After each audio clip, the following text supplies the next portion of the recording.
Nous avons dans la mémoire collective du XXIe siècle deux événements majeurs. 2001 et la destruction des Twin Towers à New York en septembre. Saturne était à l'époque en Sagittaire.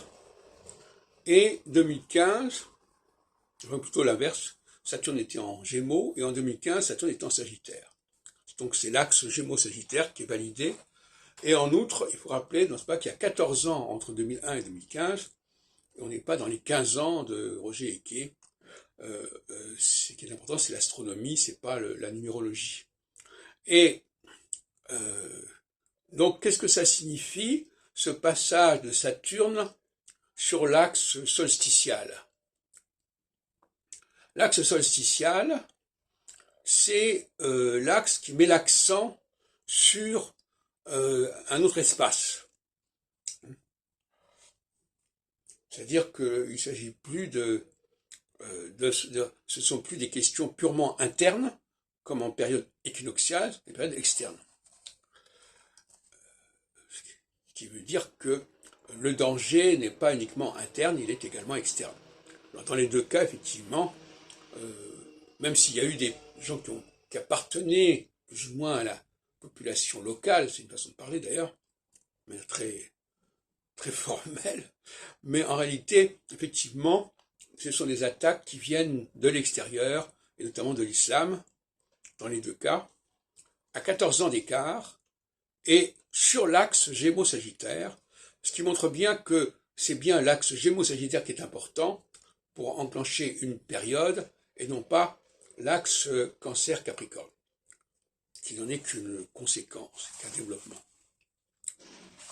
Vous savez qu'à la suite de ce qui s'est passé en 2001, il y aura eu un certain nombre de guerres en Afghanistan, en Irak, etc., dans cette même période solsticiale. Et pour 2015, à la suite des attentats du Bataclan, je viens de voir 3 films sur le même sujet en quelques mois, et dont le dernier, Vous n'aurez pas ma haine, etc., c'est quelque chose qui se situe donc dans une altérité géographique qui implique des conséquences par rapport au monde extérieur.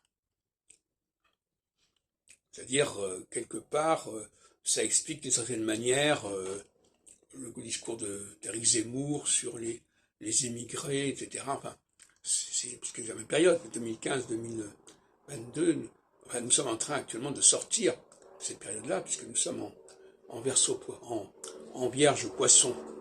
Donc là, maintenant, nous revenons dans un processus équinoxial. Un processus équinoxial qui peut avoir conduit les Anglais à remplacer Liz Truss par un Pakistanais comme Premier ministre. Et ça, c'est un signal fort de l'équinoxialité. C'est-à-dire qu'on demande aux étrangers de jouer un rôle au sein de la société locale, au sein de la société britannique en l'occurrence. Il s'agit de ce Premier ministre et de sa femme qui est richissime, etc., qui viennent, je sais pas, qui viennent du Pakistan apparemment, d'après ce qu'on me dit encore. Voilà. Donc, voilà, nous avons donc cette dialectique entre la socialité qui rejette l'étranger et l'équinoxialité qui l'accueille et qui le met même en pointe.